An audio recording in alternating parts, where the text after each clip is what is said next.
হঠাৎ সেই নিস্তব্ধতা ভেদ করে আমাদের কানে হাসির আওয়াজ আসতে লাগলো।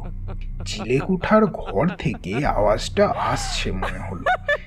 গলাটা ভীষণই চেনা, বৌদির হাসি, আর তার সাথে আরো একটা যুবকের হাসির আওয়াজ পাওয়া যাচ্ছে। প্রেত ভয় পাবে যেখানে ঘটনা আছে সেখানে।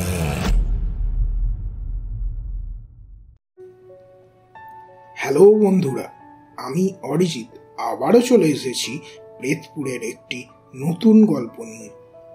প্রেতপুর চ্যানেলে তোমাদের সকলকে স্বাগত। আশা করি তোমরা সকলেই খুব ভালো আছো। আজ তোমাদের যে গল্পটি শোনাতে চলেছি, তোমরা নিশ্চয়ই গল্পের নাম দেখে সেটি অনুমান করে নিয়েছো। আর কেন গল্পের এই নাম তা শুনতে হলে গল্পটি শেষ অবধি তোমরা শোনো। আজকের গল্পটি এই সিরিজের চতুর্থ গল্প। আমাদের এই নতুন প্রয়াস কেমন লাগছে তোমরা জানাতে ভুলো না যেন। আর আমাদের চ্যানেলের এই গল্পগুলি তোমাদের যদি ভালো লাগে তাহলে অবশ্যই মনে করে লাইক সাবস্ক্রাইব করে আমাদের পাশে থাকো। আজকে গল্প পাঠে রয়েছি আমি অরিজিৎ, আমার সাথে ভয়েসে আছে তীর্থেন্দু। তাহলে চলো আমরা শুরু করছি আজকের এপিসোড। আজকের গল্পটিও লিখেছে তীর্থেন্দু ঠাকুর। এই গল্পটা হয়তো নাই লিখতে পারতাম, কারণ জীবনের ভুলে যেতে চাওয়া স্মৃতিগুলোর মধ্যে এটি আমার অন্যতম, যে স্মৃতি আজও কুড়ে কুড়ে খায়। রাতে ঘুমের মাঝে ভয়ে চিৎকার করে উঠি আর চোখের সামনে ভেসে আসে একটাই মুখ, বামনা। গল্পের শুরু আমার বন্ধুর দেশের বাড়ি দিয়ে। 2017 সাল। তখন সবে সেমিস্টার শেষের ছুটি। কি করব ভেবে পাচ্ছি না। অগত্যা আমার বাঁকুড়ার নিবাসী বন্ধু একদিন বলল, চল আমাদের দেশের বাড়ি থেকে একবার ঘুরে আসি। আমি এক পায়ে রাজি। মফস্বলে বেড়ে ওঠা আমার গ্রাম বরাবরই পছন্দ। বাদ সাধল আমার এক শহুরে আবহাওয়ায় বেড়ে ওঠা বন্ধু ভিকি। সে বলল, ধ্যাত তেরি, ভাবলাম সবাই মিলে মৌসুমি আইল্যান্ড যাব, বিচে বসে বিয়ার খাবো, আর তোরা ধুর। আমি তাকে বুঝিয়ে বললাম, আরে ভাই, এইসব ছাইপাশের বাইরেও একটা দুনিয়া আছে, সেটাকে দেখ। অগত্যা অনেক বোঝানোর পর সে রাজি হলো। বন্ধুর বনেদি বাড়ি, দাদু দিদা বাবা মা দাদা এবং বৌদি।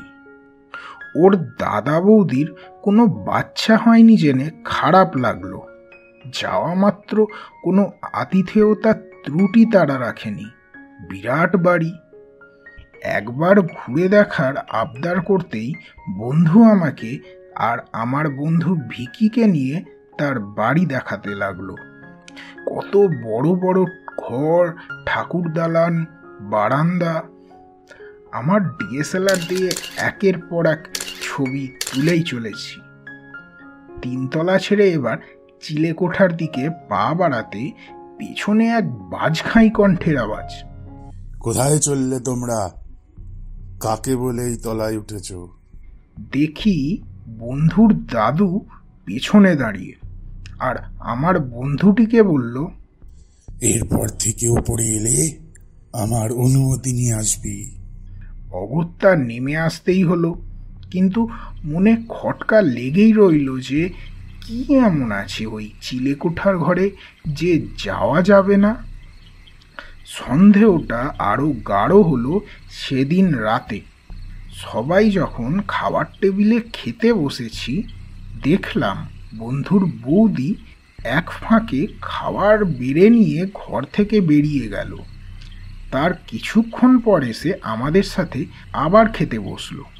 যাই হোক, খাওয়া দাওয়ার পাট শেষ। এবার ঘুমাতে যাবার পালা। তখন হয়তো মাঝ ঘুম। আমি আর ভিকি একসাথেই ঘুমাই, আর বন্ধু তার দাদুর সাথে। রাত তখন 1:30 বাজে। হঠাৎ ভিকি আমায় ধাক্কা দিয়ে ঘুম থেকে তুলল। বলল, এ ভাই, চিলেকোঠার ঘরে কেউ আছে? সিগারেট ফুঁকতে গিয়েছিলাম জানিস তো, 3 তলার বারান্দায় দেখলাম বৌদি চিলেকোঠার ঘরের দরজা খুলে খাবার থালা বার করলো, তারপর আস্তে আস্তে নিচে চলে গেল। আমি আর সেই রকম পাত্তা না দিয়ে শুয়ে পড়লাম। পরের দিন সেই একই ঘটনা। বৌদি খাওয়ার মাঝে খাবার বেড়ে উঠে চলে গেল এবং মাঝঘুম থেকে বন্ধু ডেকে তুলে সেই একই কথা বলল। তার ঠিক 2 দিন পর ভিকি সকালবেলা আমায় বলল, ভাই, কাল রাতের রহস্য পরিষ্কার হয়ে গেছে। ওই ঘরে শিওর কেউ থাকে। বৌদি কথা বলছিল জানিস তো, আর হেঁড়ি গলায় কে যেন সেই কথার উত্তর দিচ্ছিল। আমি বললাম, এইসব বেড়ে পাকামো করিস না, কি দরকার? উত্তরে ভিকি বলল, এ ভাই শোন না, আজ রাতে না আমরা দুজন একসাথে যাব, দেখি না কি হয়। রাত তখন 1:30 বাজে। আমি আর ভিকি সেই অজানা গুপ্ত রহস্যের উন্মোচনের উদ্দেশ্যে অতি সন্তর্পণে ধীর পদক্ষেপে চিলেকোঠার ঘরের দিকে এগোতে থাকি। চারিদিক নিঝুম, আর সেই নিস্তব্ধতা যেন বজায় থাকে সেই মতো আমরা এগোচ্ছি, পা টিপে টিপে। হঠাৎ সেই নিস্তব্ধতা ভেদ করে আমাদের কানে হাসির আওয়াজ আসতে লাগলো। চিলেকোঠার ঘর থেকে আওয়াজটা আসছে মনে হলো। গলাটা ভীষণই চেনা, বৌদির হাসি। আর তার সাথে আরো একটা যুবকের হাসির আওয়াজ পাওয়া যাচ্ছে। মনে ভয় জাগছে, ওইদিকে কৌতূহলও বাড়ছে। আর ঠিক 2 পা দূরে চিলেকোঠার ঘর। দরজাটা আজ হাঁ করে খোলা। বৌদি হয়তো বন্ধ করতে ভুলে গেছে। দরজার ফাঁকে দাঁড়িয়ে ভিকি আর আমি উঁকি মারলাম। তাতে যা দেখলাম, তাতে পায়ের নিচের মাটি সরে গেল। বৌদির কোলে একটা 2 বছরের বাচ্চা। না, ঠিক বাচ্চা নয়, পঠন বাচ্চার মতো হলেও সেটা আসলে একটা 20 বছরের ছেলের মতো মুখ, গোঁফ, দাড়ি প্রায় সবই আছে।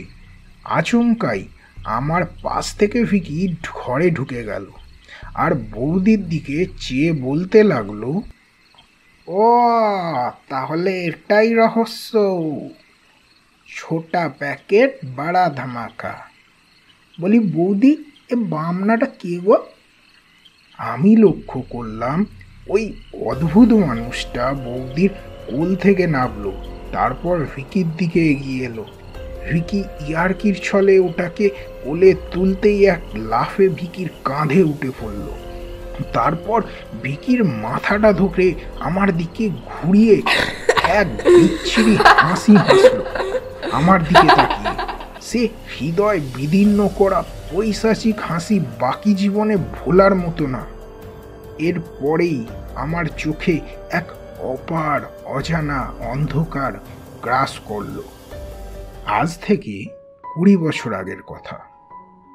আমার ওই বন্ধুটির দাদা বৌদির একটি পুত্র সন্তান হয়।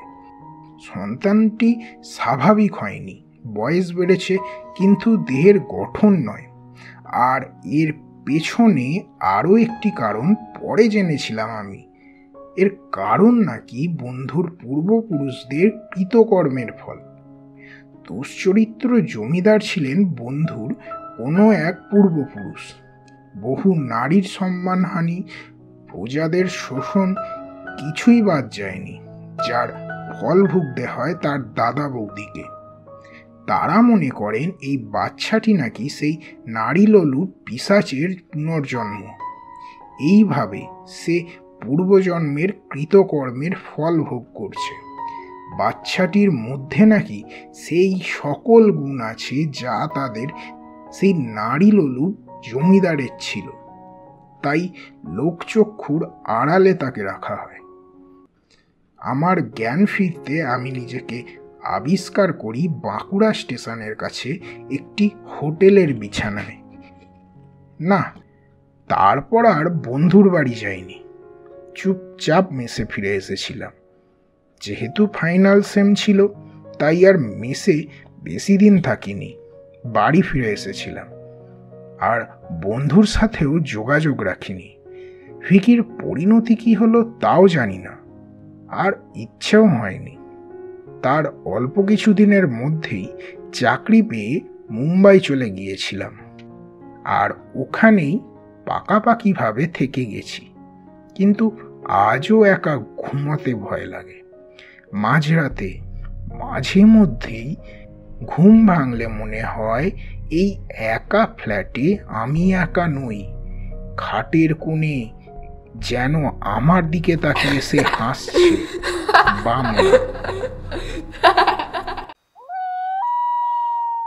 প্রেত ভয় পাবে যেখানে ঘটনা আছে সেখানে।